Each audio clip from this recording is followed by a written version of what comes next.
Oi, gente, tudo bom? Hoje eu não vou falar de viagens, hoje eu não vou falar de comissários, hoje eu não vou falar de nada que seja trivial. Hoje nós vamos falar sobre política, educação política. E por que que eu decidi convidar uma pessoa que foi meu ex-professor lá em São Paulo? Porque, na verdade, não sei. Fala, professor Tiago.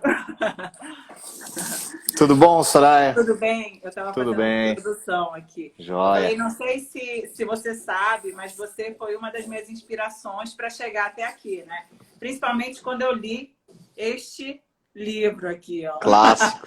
Lá em 2012, lá em 2013, 2012, que eu fiz aula de Direito Constitucional, né? Eu tive aula de Direito Constitucional com você.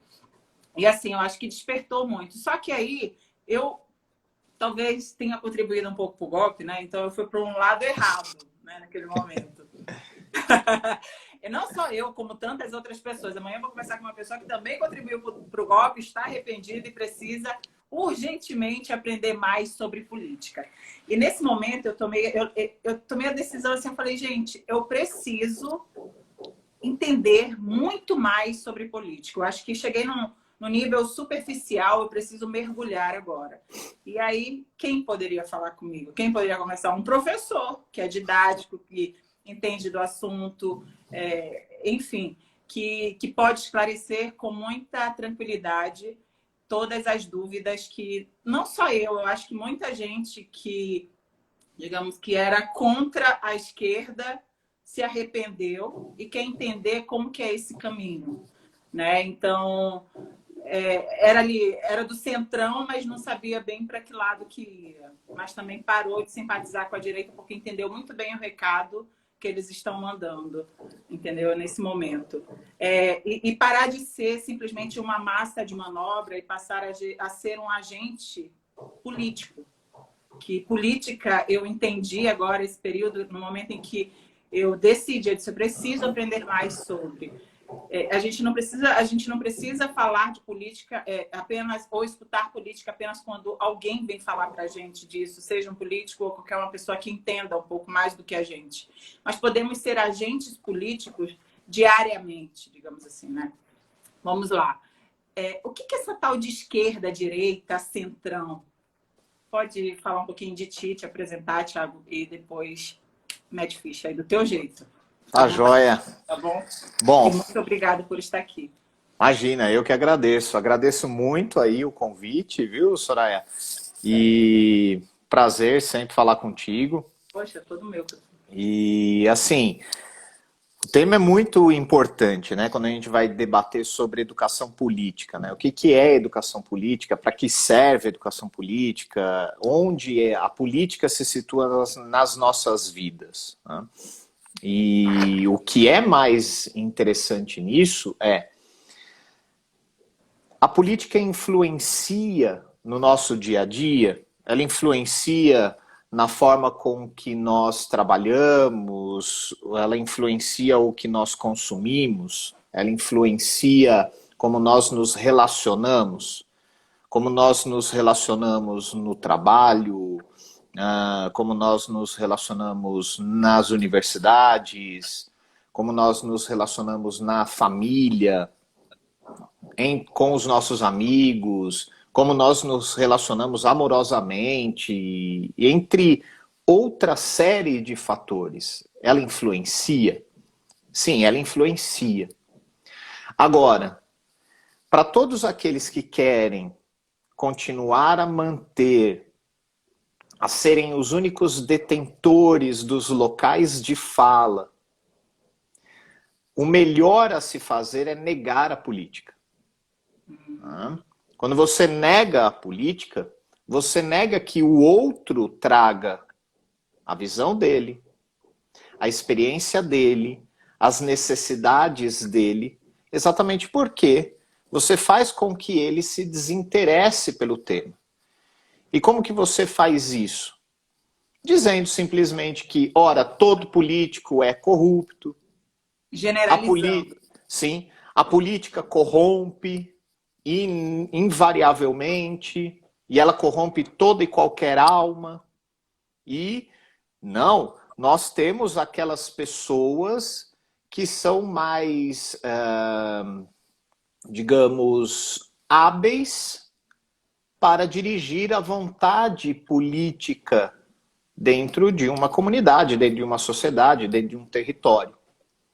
E as pessoas vão continuando a levar a vida delas como elas bem entendem, achando que basta entregar o voto para uma determinada pessoa e que essa pessoa saberá montar um grupo que irá dirigir a vida de todos para o bem comum. O problema é, o que é o bem comum? Quem alega que busca o bem comum enxerga o que como sendo bem comum? Então, esse é o grande problema quando as pessoas se divorciam da política. Quando elas acham que a política não é o local delas, quando elas acham que política é só política partidária, quando elas acham que nenhum tema, ou melhor dizendo, alguns temas não são possíveis de serem abordados politicamente. Ora, vamos discutir sobre aborto. Aborto é uma discussão política. Aborto é uma discussão política. Vamos discutir sobre pena de morte. Pena de morte é uma discussão política. Vamos discutir sobre benefícios para a população de baixa renda. Isso é uma discussão política. Isso inclui o bem comum, né, professor? Sim. Vamos discutir sobre que modelo econômico, qual modelo jurídico, qual modelo de saúde pública ou não pública nós vamos adotar, que modelo de previdência social nós vamos adotar, que vestimenta nós vamos adotar. Veja, o Irã, antes da Revolução Iraniana, era uma sociedade progressista. Progressista. As mulheres se vestiam da forma com que elas se autodeterminavam. Agora não mais. Isso é uma escolha política. Então a política ela influencia em vários aspectos das nossas vidas, em aspectos que nós sequer imaginamos e até negamos num primeiro momento. Dizemos assim, não, peraí, a política não influencia no que eu visto, no que eu como. Ora, ela influencia. Então, assim, dentro desse aspecto, se convencionou muito, mundo afora, mas hoje isso ganha uma notoriedade gigantesca no Brasil, em tratar a política sob dois flancos. Dois flancos absolutamente divididos, que não conversam, que não se relacionam, que seria o espectro político da esquerda e o espectro político da direita. O que se torna muito perigoso, né? Sim. E o mais interessante é, as pessoas, no mais das vezes, tratam sobre esquerda e direita sem saber o que significa exatamente ser de esquerda e ser de direita. Falam sobre comunismo sem saber o que é comunismo. Falam sobre o fascismo sem saber o que é o fascismo. Falam sobre social-democracia, sobre liberalismo, sobre libertarianismo, sobre neoliberalismo, sobre ecologismo, sobre feminismo, sobre vários aspectos que são políticos sem ter a mínima noção do que significa cada um desses aspectos e o que é estar em cada um destes cenários. Então, assim, direita e esquerda são ideologias.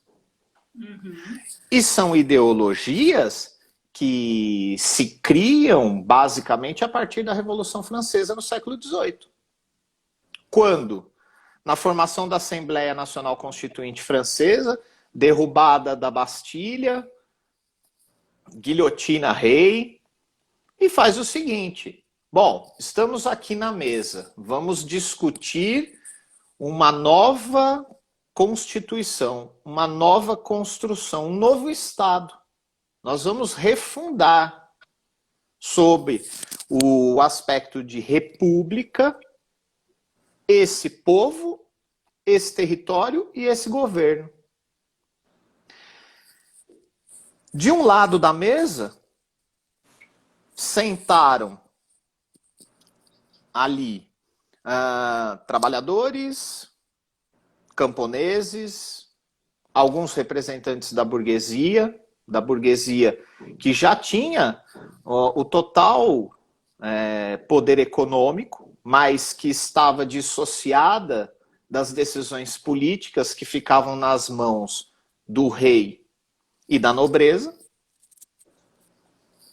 Você tem os trabalhadores, os sindicalistas, você tem o povo, e do outro lado, você tem possuidores de terras, você tem representantes os donos clericais. Do capital. Exatamente. E desse lado, você tem exatamente as pessoas que não queriam uma mudança do status quo, e do outro, pessoas que estivessem momentaneamente ou não juntas para um objetivo, que depois poderiam se dissociar, como se dissociaram, que queriam a mudança no status quo. Então, basicamente, o que você tinha aqui? Você tinha, de um lado, gente que pregava igualdade, e do outro lado, gente que pregava liberdade. Mas liberdade para quem? Liberdade para todos? Dá para dissociar a liberdade da igualdade e a igualdade da liberdade? Liberdade é fazer tudo aquilo que eu bem entendo. Liberdade para o quê? Liberdade para decidir quem vive ou quem morre? Porque o que nós temos hoje no Brasil, por exemplo, mas não só no Brasil, em outros locais também, Estados Unidos, nós estamos vendo, já estamos vendo há muito, sim, e já estamos vendo, né, Soraya, há muitos anos, há muitas décadas. Né? Isso não é de hoje. Os Estados Unidos têm esse histórico, já como o Brasil também. Né? E como os povos colonizadores também o têm. Veja, e aqui é o seguinte, o que é soberania? A soberania é decidir dentro do meu espaço territorial o meu modelo político, o meu modelo econômico, sem eu ter que prestar contas a quem quer que seja fora desse território. Ótimo. Mas, espera aí. No mundo globalizado, essa soberania plena ainda vige? Os estados não acabam pactuando tratados internacionais em vários setores? Comércio, finanças, saúde, olha agora. Direitos humanos. Será que eu posso realmente fazer tudo aquilo que eu bem entendo dentro do meu espaço territorial? Será que o que eu faço aqui não reflete fora? Então, aquele modelo de soberania clássica, hoje, esquece. Quem ainda insiste nisso é porque está com a cabeça no século XIX. Não é nem no século XX. É no século XIX. No século XIX. Então, assim, hoje não mais. Só que se convencionou também, isso não é declarado, evidentemente, porque se o fosse, seria um pandemônio, mas se convencionou a falar o seguinte, olha, soberania, na verdade, é decidir quem vive e quem morre dentro daquele espaço. E quem é que carrega o signo da morte? O negro. O negro escravizado, o negro dizimado, o negro que depois de não mais escravizado passa a ser colonizado. Por quê? Ora, porque o iluminismo chega, ideal kantiano, vem e diz o seguinte, olha, nós somos modernos, nós sabemos o que fazer das nossas vidas, nós sabemos levar a espécie humana para a evolução. Vocês não. E quando eu falo vocês, é o europeu se dirigindo à África. É o europeu dizendo, vocês não são modernos como nós. Eu faço uma associação com os índios aqui no Brasil? Sim, sem sombra de dúvidas. Não só o exemplo é muito nítido, como, ora, vocês não têm alma, vocês precisam ser catequizados, vocês não têm uma religião, vocês precisam ter uma religião. Então, algo que me chocou, Tiago, porque eu sou aqui da região norte, Sim. Nós sabemos um pouquinho sobre a realidade de alguns lugares, algumas tribos, né? Então, algumas já estão aculturadas, infelizmente, outras ainda mantêm, né, uma forte cultura. Sim. E tal. E os quilombolas também. Então, eu escutei naquela reunião que houve, onde todos são brasileiros. E eles não especificaram, eu não lembro se foi a Damares, a ministra Damares, ou o nome do outro. Enfim, eles generalizaram, sendo que isso não é uma realidade. Né? Cada povo tem sua cultura, cada povo, né? O que você pode falar em relação a isso? Ou a gente continua na linha esquerda, direita e centro? Ali? Sim. Não, eu chego lá. Eu chego lá. Porque, na verdade, Soraya, se você pegar um justo filósofo italiano, já falecido, deve ter falecido há uns 12 anos atrás, mais ou menos, o Bobbio, Norberto Bobbio. O Bobbio chega para nós e diz o seguinte, olha, esquerda luta por justiça social. Direita luta por liberdade individual. As duas lutas, elas não são ruins. E elas não devem ser excluídas da agenda de debates. Né? Um outro professor, um britânico chamado Nigel Jackson, chega para a gente e diz o seguinte, olha, a maior parte dos aspectos do nosso dia a dia é afetada por decisões políticas e é justamente nesse contexto que a gente tem que buscar compreender o que seria ideologia. Porque para chegar a analisar ali o ponto que o Weintraub, que a Damares, que o próprio presidente da República trata diariamente, a gente precisa entender o que é ideologia para perceber como eles utilizam a expressão ideologia. Porque tem um aspecto da direita política que acha que a ideologia é um local exclusivo da esquerda, que só a esquerda é ideológica, que a direita não. É a mesma coisa quando você escuta paulistas, por exemplo, dizendo que o carioca tem sotaque, o paraense tem sotaque, né? O pernambucano tem sotaque, né? O gaúcho tem sotaque, o mineiro tem sotaque. Aí o paulista não tem sotaque. Ora, como assim o paulista não tem sotaque? Eu sou paulista, nascido no estado de São Paulo, eu tenho sotaque de paulistano. E o pior, eu estou no ABC, então eu tenho sotaque do paulistano do ABC. Paulino, né? Sim, então, e eu ainda tenho o sotaque do paulistano do ABC. Né? Então, assim, é a mesma coisa que você vê, às vezes, paulista falando sobre sotaque, é o camarada do lado da direita falando sobre o camarada do lado da esquerda. A esquerda é ideológica. Isso é ideologia, mas e você não tem ideologia? Todo mundo tem ideologia. Quando você diz que não tem ideologia, não ter uma ideologia é ter uma ideologia. Né? Então, assim, a ideologia, ela funciona como uma bússola que norteia a atividade política. Né? Um outro filósofo que foi citado até pelo Felipe Neto, quando ele foi lá na entrevista dele no Roda Viva, entrevista bem Outro interessante. arrependido, né? Sim, Outro e arrependido, bom, né? sim, ótimo, né? Que todo mundo se arrependa, não tem. É Pior é perfeito. ficar insistindo no erro, né? Sim.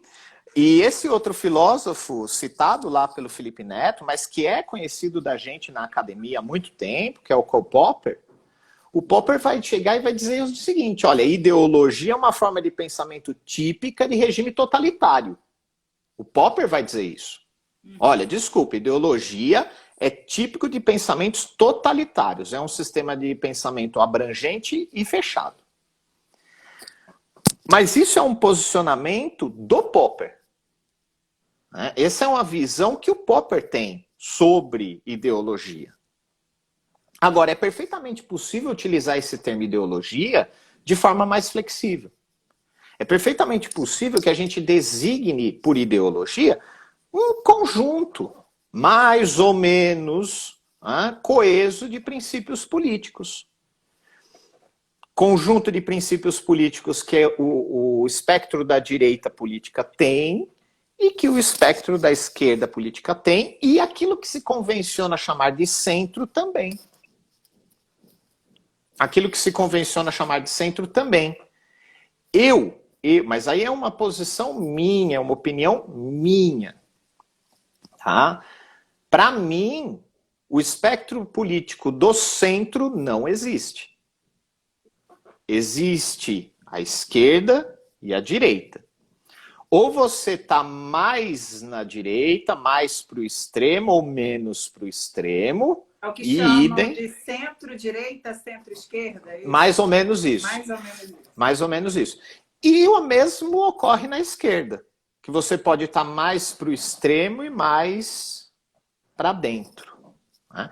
Então, assim, quando você pega lá, retomando, lá na Assembleia Nacional Francesa, 1789, Revolução Francesa, você tinha pró-monarquista sentando do lado direito, pró-monarquista sentando do lado direito, e republicano revolucionário do lado esquerdo. Republicano revolucionário do lado esquerdo. Veja, nos Estados Unidos, enquanto ainda não era os Estados Unidos, mas sim as 13 colônias, ainda sob dominação britânica, os republicanos eram de esquerda. Hoje, se você chegar nos Estados Unidos e chamar um republicano de esquerda, você apanha. Que ele vai dizer, de jeito nenhum, não sou de esquerda. De esquerda, para eles, são os democratas, que nem são de esquerda, para falar a verdade. Quando você vai colocar lá na palavra cruzada, os democratas não estão. Não fecha. Então, assim, mas antes, quando ainda de Império Britânico, dominação britânica, os republicanos eram de esquerda. Então, é perfeitamente possível o deslocamento de um grupo, de um pensamento entre um espectro e outro, a depender da passagem histórica do tempo. Então, assim, de uma forma mais ou menos geral, a gente pode dizer que a direita é contra mudanças econômicas, mudanças sociais robustas. A esquerda não. Então, por exemplo, a monarquia... A esquerda, ela tem a ver com progressista, alguma coisa ou não? Sim, sim. Tem, né? Porque aí está sempre sim. inovando. Sim. A direita é conservadora. Né? Sim. Sem sombra de dúvidas. Veja que o progressista ele está no espectro da esquerda. Né? Mas, claro, ele vai ter que tentar se encaixar em um dos espectros da esquerda. O conservador está na direita, mas não é só o conservador que está na direita. O liberal também está na direita. Veja, o ideário dos direitos humanos é um ideário liberal. Não foram socialistas, comunistas, anarquistas que levantaram a bandeira dos direitos humanos no passado. Foram os liberais. Porque eram os liberais dizendo para o Estado o seguinte: Estado, você me subjuga, você me domina, você não permite que eu viva a minha vida, você quer ter controle sobre todos os meus aspectos de personalidade, de individualidade, o que eu vou fazer, o que eu não vou fazer da minha vida. E eu não quero isso, fere os meus direitos humanos. Então, o ideário dos direitos humanos nasce sobre a égide do sistema liberal. Então, assim, a gente precisa entender isso. A monarquia, por exemplo, ela está lá no espectro da direita. O clericalismo, os clérigos estão no espectro da direita. Favorecimento de classes proprietárias de terras, de meios de produção, direita. Agronegócio, Direita. Agora, quem se identifica com república, e eu estou falando assim, em um momento específico que é a Revolução Francesa, tá? Todo esse caminho vai se alterando. O camarada que se identificava com república, com o anticlericalismo, com interesses da massa trabalhadora, com interesses de proteção de direitos de camponeses, esse cara estava na esquerda. Então você tinha uma galera na esquerda e uma galera na direita com interesses que não encontravam encaixe. A gente pode falar de direita radical? Sim, a gente pode falar de direita radical. A gente pode falar de esquerda radical? A gente pode falar de esquerda radical. Seria a mesma linguagem extrema esquerda, não? Sim, sim, mesmo. A gente pode falar de esquerda moderada, de direita moderada? Sim, nós podemos falar nesses aspectos. Quem é que está lá na direita radical? Lá na direita radical você tem o fascismo. Você tem o nazismo. O nazismo é basicamente uma construção que se origina do fascismo. O nazismo, propriamente dito, ele é uma corrente fascistoide. Só que ele tem alguns plus sobre o fascismo, né? E isso é muito interessante. Veja, o nazismo, na teoria, no discurso, e isso quem diz não sou eu, é Adolf Hitler, através do Mein Kampf, o livro que ele escreveu. O nazismo seria anticapitalista. Anticapitalista. O nazismo é anticapitalismo. Só que... e por que ele era anticapitalista? Porque o capitalismo era uma conspiração dos judeus para roubar o patrimônio do Volk, que era o povo. Então, como era uma conspiração dos judeus, porque eles eram os detentores dos meios de produção em Alemanha, o nazismo era necessariamente, no discurso, anticapitalista. Só que, na prática, o nazismo deu uma contribuição gigantesca para o desenvolvimento do capitalismo na Alemanha. Veja, você tinha, por exemplo, um conglomerado de indústrias farmacêuticas, que era chamado de IG Farben, que era, inclusive, o responsável pela produção do Zyklon B. O Zyklon B era o gás que era utilizado nas câmaras para matar cigano, judeu, negro, comunista, marxista, por aí vai. Então, deficientes físicos, homossexuais, todo mundo que era considerado impuro, inumano. Então, assim, o IG Farben teve um crescimento gigantesco durante a época do nazismo. A Volkswagen, a Mercedes-Benz, a BMW. Quem construiu o motor dos aviões da Força Aérea nazista? BMW. Mas nossa, a IG Farben não existe mais, né? Com esse nome, não. Sabe como que agora vocês conhecem, nós conhecemos as empresas que faziam parte desse conglomerado? Bayer, Sanofi, Aventis. Sabe a aspirina que você toma? Uhum. Pois é. Então, assim, é interessante que o Estado personificava o bem público, tinha a responsabilidade de organizar a economia, sistema educacional, toda a vida social, toda a vida cultural.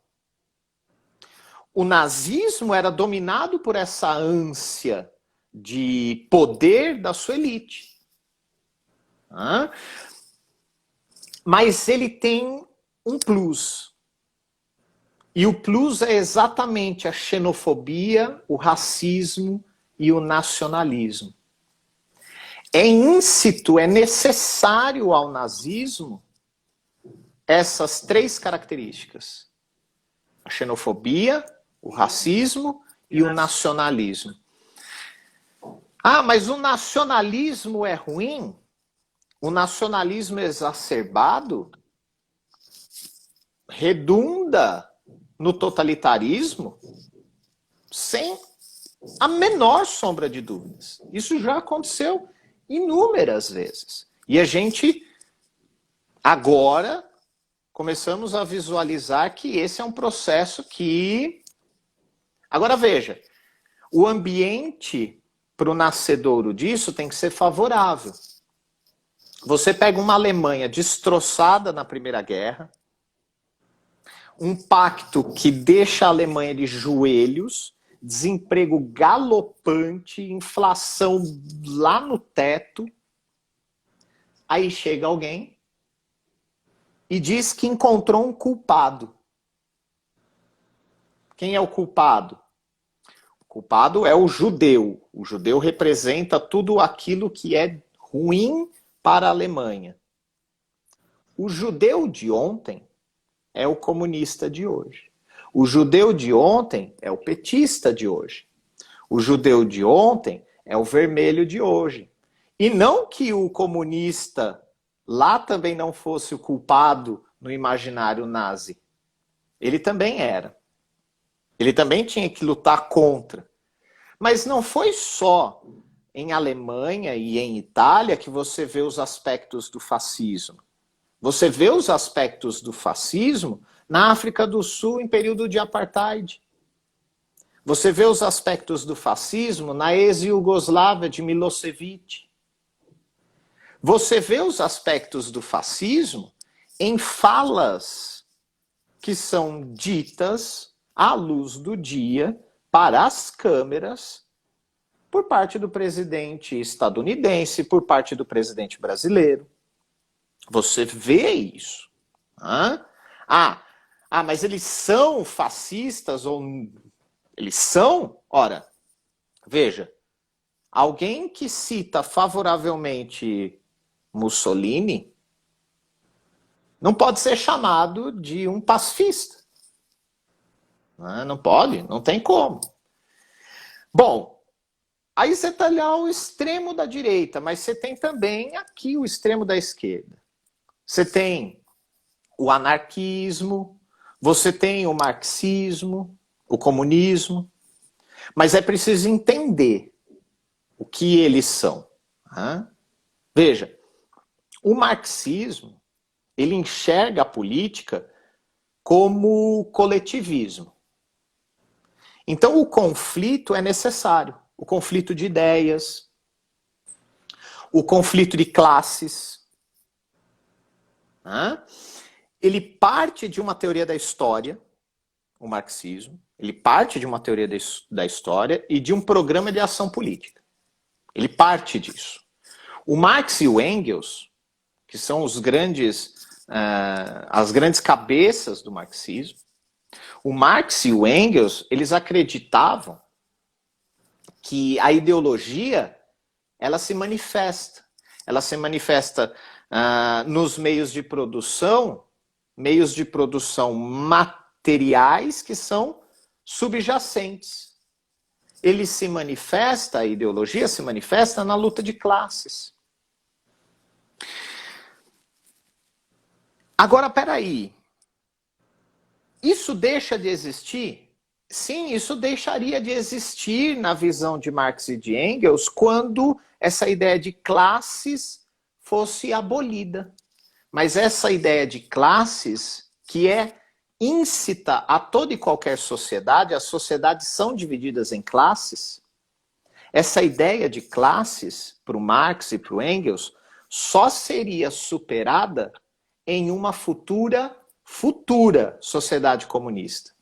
Marx e Engels não escrevem nada para que o comunismo se implementasse durante a vida deles. Eles sabiam que seria necessário o esgotamento, essa era a visão deles, o esgotamento do capitalismo para o alcance do ideário de uma sociedade comunista. Então, a gente não pode simplesmente confundir uma análise do marxismo, por exemplo, com o leninismo ou com o stalinismo. E a gente vê um monte de gente colocando tudo no mesmo balaio de gato. Chamando de marxismo. Não. Tem muita gente, eu acho que tem muita gente, eu vi o selinho do antifascismo, né? Inclusive eu compartilhei, mulher, antifascista e tal, mas eu acho que tem muita gente fazendo um bololô aí entre Sim. ser Bolsonaro, né? Não gostar do Bolsonaro, ser contra o Bolsonaro, e ser antifascista. E tem gente que mistura isso tudo, né, Tiago? Sim, e é interessante porque você vai ver, não raras vezes, pessoas com discurso anticomunista forte e que agora vestem a camisa do antifascismo. Ora, mas o antifascismo, eu não sei se as pessoas se deram conta, mas naquele símbolo que todo mundo vem compartilhando agora em rede social, você tem duas bandeirinhas. Uma preta e uma vermelha. A bandeira preta é do anarquismo. A bandeira vermelha é do comunismo. Né? Então, assim, é bem interessante isso. É bem interessante. A pessoa tem um discurso anticomunista forte. A mesma que diz, eu sou antifascista, diz assim, eu sou anticomunista. Então, aí tem que falar... Mas está fazendo marketing. Tem que falar para ela. Então você não é nenhuma coisa nem outra. Deixa eu te explicar uma coisa. Vem cá, bebê. Você não é nenhuma coisa nem outra. Eu já fui a favor do governo. Eu vou te explicar que eu tenho conhecimento de causa. Não, e assim, e é interessante, né, Soraya? Porque assim, o Marx e o Engels, por exemplo, eles previram que a Revolução Socialista, ela ocorreria. Mas ela ocorreria nos países capitalistas mais desenvolvidos. Sabe por meio do quê? Por meio da ação da massa, do populacho, do povo, dos sindicatos, das organizações socialistas democráticas. Seriam elas que levariam a Revolução Socialista e após a Revolução Socialista, você ia chegar em um determinado período em que o próprio Estado seria desnecessário. Não seria mais necessário o Estado.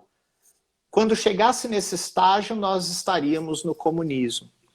Então dá para dizer que a União Soviética foi comunista? Não, porque o Estado não deixou de existir. Que Cuba é comunista? Não, porque o Estado não deixou de existir. O que ocorreu lá ou cá é um socialismo de Estado, ou um capitalismo de Estado, como alguns nomeiam. Isso sim a gente pode dizer. Aliás, o termo soviets, em russo, né, significa conselhos. Essa expressão soviets, no idioma russo, significa conselhos. Os conselhos seriam a base de um Estado socialista. Quem que formava esses conselhos? Eram delegados. Delegados de um conselho. Mas quem eram esses delegados? Deveriam ser operários, trabalhadores rurais, soldados. Onde você vai encontrar isso? Lenin. Lenin, que foi a grande mola motriz da Revolução de 17, que implementa a União Soviética. Então, é interessante que, assim, eu posso caracterizar o socialismo, por exemplo, é perfeitamente possível que eu caracterize o socialismo como uma propriedade conjunta de todos os membros da comunidade. Mas eles têm a propriedade do quê? Os membros da comunidade têm a propriedade do quê? Dos meios de produção, dos instrumentos e dos meios de produção. Exclui a propriedade privada? Não. Esse é o maior erro de quem fica falando bobagem sobre o socialismo, por exemplo. Ah, vocês querem abolir a propriedade privada. Espera aí. A diferença aqui é o seguinte, cada um vai ter o direito exclusivo de usufruir da sua cota, do seu produto do trabalho, uma vez que você recebeu. Pessoal. Sim, perfeitamente possível. Você teria a sua casa. Você teria a sua casa, você teria o seu instrumento de trabalho. Nada disso iria acontecer. A gente vai acabar, né? Não vai ter mais, ninguém vai mais ter casa. Ninguém disse isso, né? O que se fala sobre ter a propriedade dos meios de produção isso não pertenceria mais a uma família, a empresa, a mega empresa. Né? Quem faria a gestão de tudo? Os trabalhadores. Os trabalhadores fariam a gestão de tudo. Você iria ter latifúndios? Cara com fazenda de 500 mil hectares? Não, você não ia ter mais isso. Né? Essa era a ideia. Só que além desses espectros, você também pode falar em teísmos, que são de base religiosa. Né? E teísmos radicais. Teísmo radical católico, teísmo radical protestante, islâmico. Você tem. Tem aparecido, hein? Aliás, eu acho que esse é um dos valores do governo atualmente, né? Fundamentalismo cristão, certo? E aí, desculpa, pessoal, mas assim, ele usa o nome de Deus em vão, né? Digamos. Não é. Coloca lá o nome de Deus à frente para. E todo mundo busca um herói diante disso, busca esse Deus, né? Enfim, e temos aí a pessoa que está no governo hoje, o senhor lá que está no governo, que não tem nada de Deus, não tem nada dessa pessoa que vai resolver os problemas, pelo contrário, do momento em que ele pisou, desde janeiro de 2018 até hoje, só temos tido mais problemas. Graças a ele, inclusive, a gente tem que agradecer, porque foi onde despertou o interesse político em muita gente, porque eu já fui do outro lado. Né? Eu fui de pra Paulista, levantar, fazer merda, levantar bandeira e tal, enfim. Mas fazer merda, fazer cagada, enfim. Mas aí eu fiz cagada errada. Hoje eu tô revendo meu erro aqui e muito arrependida. Procurei estudar para entender onde eu errei, que caminho que eu estava indo e por que eu para, né? Vamos refazer aqui o caminho, vamos estudar um pouco mais sobre política para poder entender. E eu percebo que educação política, Thiago, hoje, não só hoje, mas ela já deveria estar nos currículos educacionais há muito tempo. Assim, sem dúvida. Outros tipos de educação, entendeu? Primeiro socorro. Sem dúvida. Tal, né? Então deveria ser curso de extensão nas universidades, nas escolas, porque é necessário.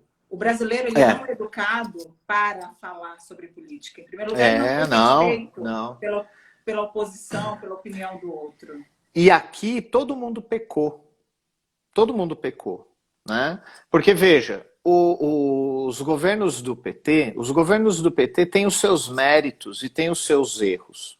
Né? Assim como o governo FHC também tem seus méritos e também tem seus erros. Né? O governo do PT... na minha visão, tem como maior erro um investimento grande em cidadania de consumo, e isso é uma dimensão da cidadania. Existiam pessoas que estavam alijadas do poder de consumir, né? E isso fere direitos fundamentais. Né?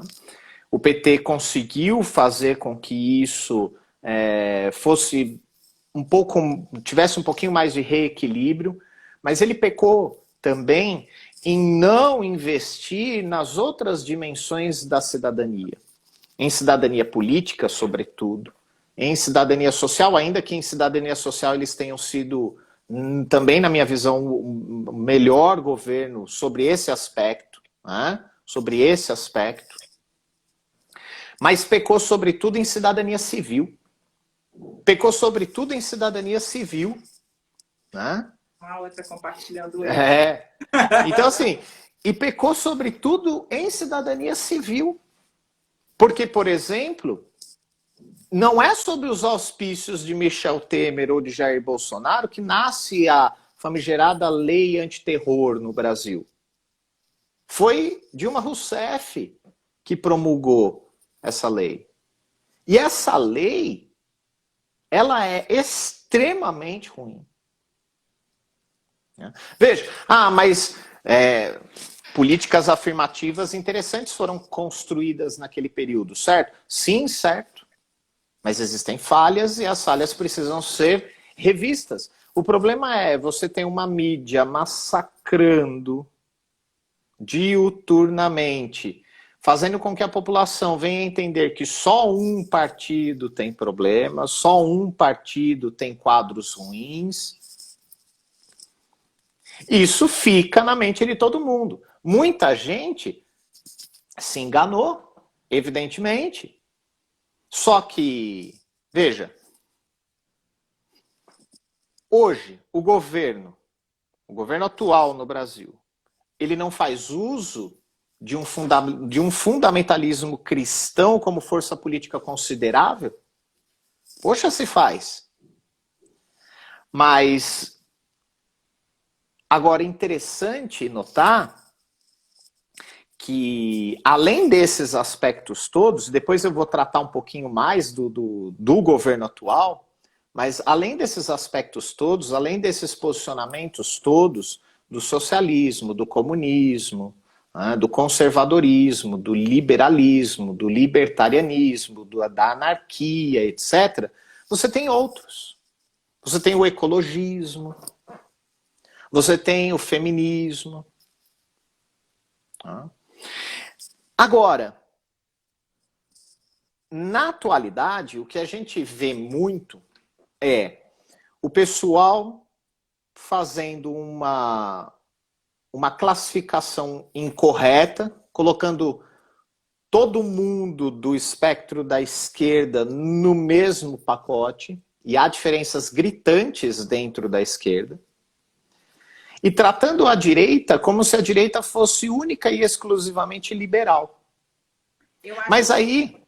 Fazendo uma analogia bíblica, digamos assim, entre o céu e o inferno, entre o capeta e enfim. Sim, mas o pior de tudo é a jabuticaba brasileira.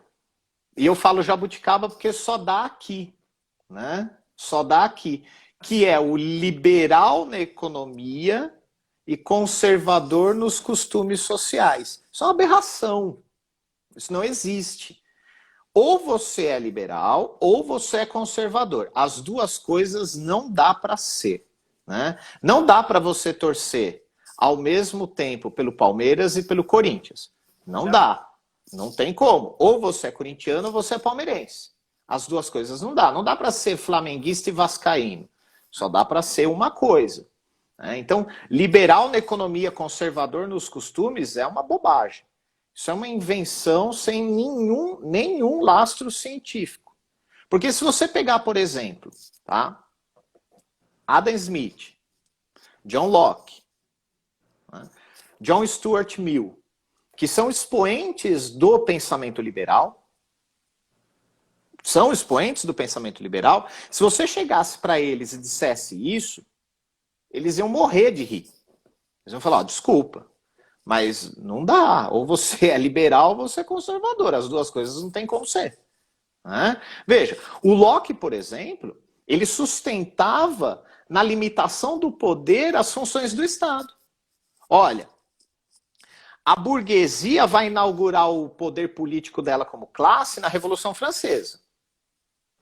O Locke vem e diz o seguinte, olha, a limitação do poder do Estado e das funções do Estado é a marca clássica do liberalismo. Aí vem o Bobbio, que é um autor que eu admiro muito. Vem o Bobbio e vai afirmar para a gente o seguinte, olha, o liberalismo é uma determinada concepção de Estado. Uma determinada concepção de Estado, na qual o Estado tem poderes e funções limitadas. Isso é Locke. É Bobbio falando sobre Locke, sobre John Locke. Uhum. Então, esse Estado se contrapõe ao quê? Ao Estado absolutista. O Estado liberal se contrapõe totalmente ao Estado absolutista, que é conservador por excelência. Então, como é que você pode ser liberal e conservador ao mesmo tempo? Desculpa, não dá, você não conhece história. Você não conhece história. Você não sabe o que os caras falaram. Então, você precisa ir buscar. Né? Agora, veja, o liberal, um outro pensador chamado Macrides, ele vai dizer que o liberalismo é uma ética individualista pura e simples.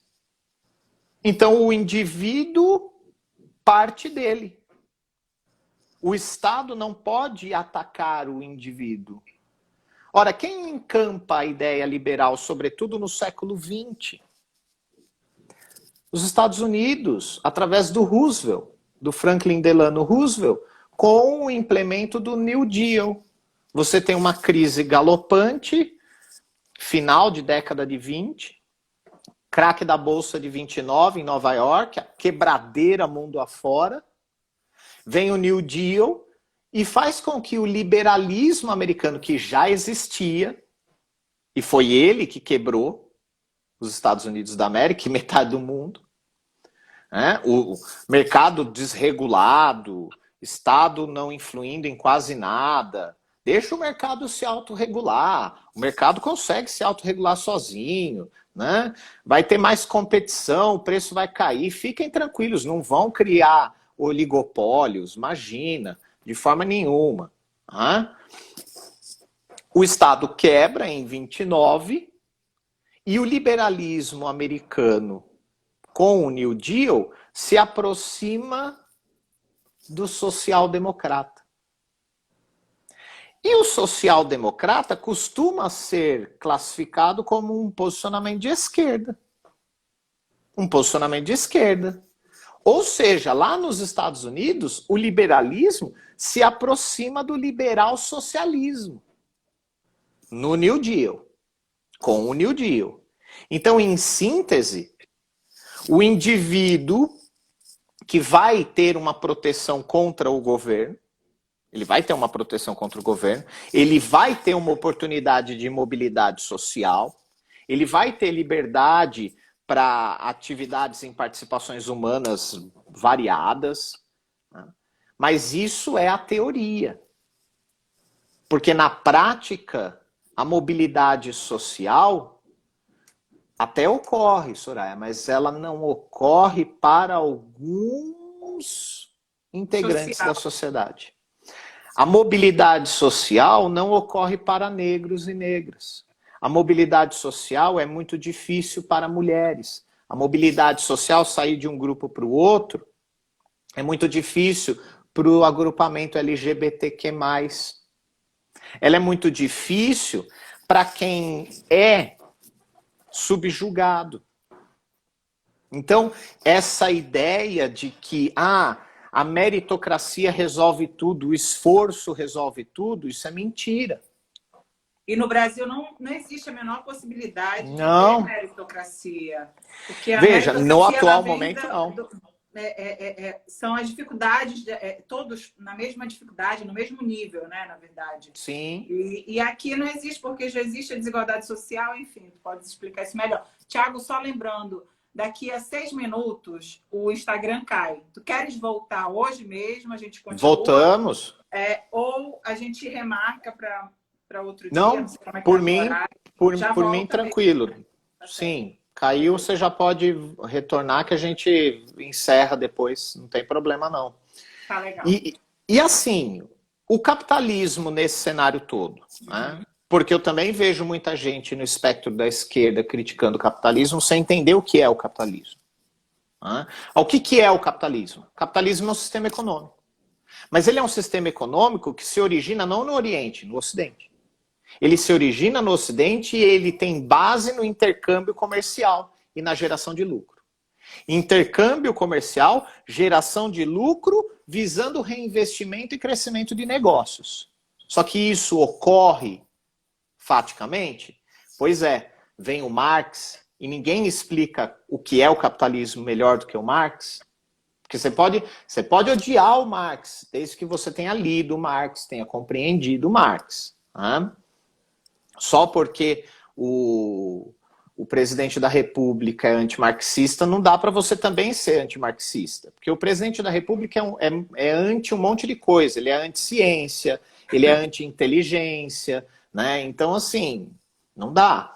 Me explica por que o presidente da República detesta tanto Marx? Então, porque ele não consegue compreender, ele nem se deu o trabalho, evidentemente, de tentar compreender, e também se ele se desse o trabalho de tentar buscar, ele tem capacidade intelectual baixíssima, ele não ia conseguir. Né? Isso é um fato. Então, assim, é um fato, é um cara que não sabe se expressar, é um cara limitado intelectualmente, né? Não à toa, todas as pessoas que são limitadas intelectualmente tendem a ter preconceitos grandes. Então, assim, o racista é necessariamente alguém de baixo QI. Ah, você vai dizer assim, não, mas tem o Mengele, que era um eugenista médico no regime nazista, não é possível que esse cara tenha um baixo QI. Mas o QI não é só o coeficiente de inteligência. Você tem uma série de fatores que vão marcar e vão separar e vão dividir as pessoas nesse cenário. Agora, veja, o capitalismo ele é um sistema econômico. Ele é um sistema econômico explorador, Marx. É um sistema econômico explorador que se baseia na produção de mercadorias para comercializar no mercado. Para quê? O que eu busco fazer com isso? Eu busco gerar lucro. Mas eu busco gerar lucro para quem? Eu busco gerar lucro para uma burguesia ou por uma classe capitalista. Marx. Para o dono do capital. Né? Marx. É Marx falando. Só que tem um problema. Eu não tenho mão de obra disponível no início do desenvolvimento capitalista. Eu não tenho. Por quê? Porque eu nem tenho grana o suficiente para pagar tantos trabalhadores assalariados assim e eu preciso desenvolver rapidamente o negócio. Como eu não tenho como contratar tanta gente, e nem tem tanta gente no mercado de trabalho disponível assim, o que eu faço? Eu me valho da escravidão. Então, desculpa, o sistema capitalista necessariamente precisou da escravidão para se desenvolver. Senão ele não tinha conseguido. Quando ele chega num determinado ponto, aí agora eu tenho um excedente de trabalhadores que precisam de trabalho assalariado. Tem 2 minutos, aí ela vai cair e a gente retorna, tá bom? Quer encerrar e retomar? Pode ser, pode ser. Tá bom. Tá, então, tá jóia. Encerra e retorna. Tá bom.